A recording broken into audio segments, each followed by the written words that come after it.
Hi అండి. అందరికీ నమస్కారం. Welcome to my channel. ఈ వీడియోలో మీకు 60 ఏళ్ళు దాటాయా?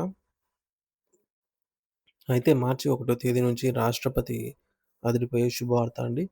దీనికి సంబంధించిన పూర్తి వివరాలైతే వీడియోలో తెలుసుకుందాము. వీడియో అయితే ఎక్కడ గాని స్కిప్ చేయకుండా ఎండ్ వరకు చూసేయండి. అప్పుడు ఇన్ఫర్మేషన్ పూర్తిగా అర్థమవుతుంది. అలాగే వీడియో చూస్తున్న ప్రతి ఒక్కరు వీడియోకి లైక్ చేయండి ఫ్రెండ్స్. ఈ వీడియోని తోటి మిత్రులతో అయితే షేర్ చేయండి. కొత్తగా మన ఛానల్ చూస్తున్నవారు ఇంకా ఎవరైనా సబ్స్క్రైబ్ చేసుకోకపోతే వెంటనే మన ఛానల్‌ని సబ్స్క్రైబ్ చేసుకోండి. దీని ద్వారా నేను చేసే లేటెస్ట్ వీడియోస్ అన్నీ మీ వరకు రీచ్ అవుతాయి. ఇక ఆలస్యం చేయకుండా వివరాల్లోకైతే వెళ్ళిపోదాము. ఫ్రెండ్స్ ఇక విషయానికొచ్చినట్టయితే భారతదేశంలో నివసిస్తున్న మరియు 60 ఏళ్ల నుంచి 90 ఏళ్ల మధ్య వయస్సు కలిగిన తమ జీవిత చరమకంలో ఉన్నటువంటి సీనియర్ సిటిజన్‌లకు,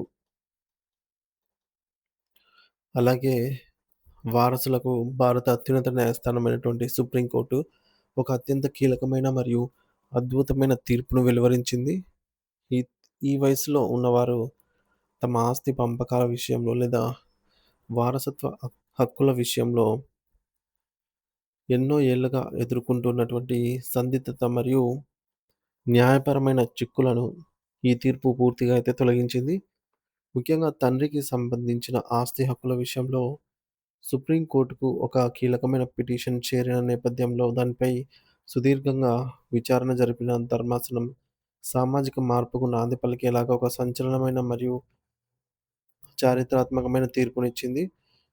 భారతీయ కుటుంబాల్లో ఆస్తి తగాదాలనేవి తరతరాలుగా వస్తున్న ఒక పెద్ద సమస్య. వీటికి ఈ తీర్పు ఒక శాశ్వత పరిష్కారాన్ని చూపడమే కాకుండా, మహిళా సాధికతకు ఒక మహిళా సాధికారతకు ఒక బలమైన పునాది వేసింది. మన దేశంలోని హిందూ ఉమ్మడి కుటుంబ వ్యవస్థకు వర్తించే హిందూ వారసత్వ చట్టం, హిందూ సక్సెషన్ యాక్ట్ విషయంలో గతంలో ఒక రకమైన వివక్షపూరితమైన విధానం అమల్లో ఉండేది. పూర్వకాలం నుండి వస్తున్నటువంటి అరా ఆచారాల ప్రకారంగా తండ్రికి లేదా తాతలకు సంబంధించిన పూర్వీకుల ఆస్తిలో కేవలం కుమారులకు మాత్రమే పుట్టుకతో వారసత్వం హక్కులు ఉండేవన్నది అందరికీ తెలిసిన విషయమే. ఆడపిల్లలకు కేవలం పెళ్లి సమయంలో ఇచ్చే కట్న కానుకలే వారి ఆస్తిగా భావించేవారు. మరియు పెళ్లి తర్వాత వారికి పుట్టింటి ఆస్తితో సంబంధం ఉండదని సమాజం భావించేది. కానీ మారుతున్న ఆధునిక కాలానికి అనుగుణంగా న్యాయస్థానం ఈ పాతకాలపు వివక్షను తుడిచిపెట్టింది. ఇప్పుడు తండ్రి ఆస్తిలో కుమారులతో పాటుగా కుమార్తెలకు కూడా 100% సమానమైన చట్టబద్ధమైన హక్కులు కల్పిస్తూ సుప్రీంకోర్టు తన తీర్పులో అత్యంత స్పష్టతనైతే ఇచ్చింది.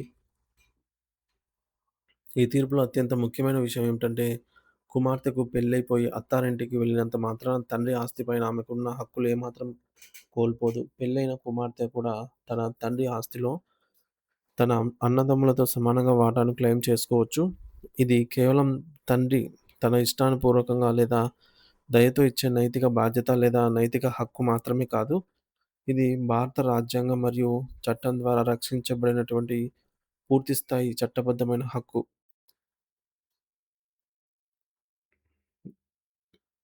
అని అయితే కోర్టు తేల్చి చెప్పింది. అంటే తండ్రి ఆస్తిని పంచుకునేటప్పుడు కుమార్తెను విస్మరించడానికి చట్టరీత్యా ఎవరికీ అధికారం లేదు. ఒకవేళ ఆస్తి పంపిణీలో కుమార్తెకు అన్యాయం జరిగితే ఆమె కోర్టును ఆశ్రయించి తన వాటాను చట్టబద్ధంగా పొందే అవకాశం కూడా ఇప్పుడు స్పష్టంగా ఉంది.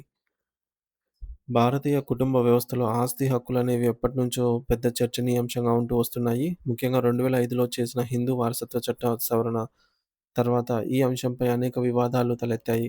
అయితే సుప్రీంకోర్టు తాజా వివరణ ప్రకారం 2005 కంటే ముందు తండ్రి మరణించినా లేదా ఆస్తి పంపిణీ జరగకపోయినా కుమార్తెలకు ఆస్తిలో హక్కు ఉంటుందని స్పష్టం చేసింది. తండ్రికి సంబంధించి స్వయ అర్జిత ఆస్తి విషయంలో ఆయన వీలునామా రాస్తే దాని ప్రకారం జరుగుతుంది. కానీ వీలునామా రాయకుండా మరణిస్తే మాత్రం కుమారులు మరియు కుమార్తెలందరికీ సమానంగా వాటా దక్కుతుంది. ఈ తీర్పు దేశవ్యాప్తంగా ఉన్న కోట్లాది మంది మహిళలకు వారి ఆత్మగౌరవాన్ని, ఆర్థిక స్వేచ్ఛను మరియు భద్రతను పదిలం చేసింది. ముఖ్యంగా 60 ఏళ్లు దాటిన తల్లిదండ్రులు తమ ఆస్తిని పంపిణీ చేసేటప్పుడు కుమార్తెలను కూడా సమానంగా చూడాలని ఈ తీర్పయితే గుర్తు చేస్తోంది.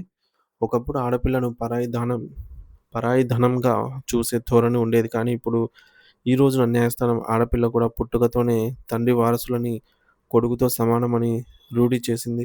ఈ తీర్పు అమల్లోకి రావటం వల్ల గ్రామీణ మరియు పట్టణ ప్రాంతాల్లో ఆస్తి కోసం జరిగే గొడవలు తగ్గుతాయని, అలాగే మహిళలకు ఆర్థికంగా స్వతంత్రం లభిస్తుందనైతే ఆశిస్తూ ఉన్నారు.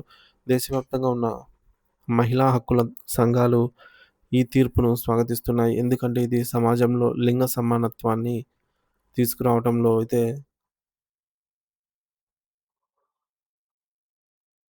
ఒక మైలురాయి వంటిదని చెప్పొచ్చు.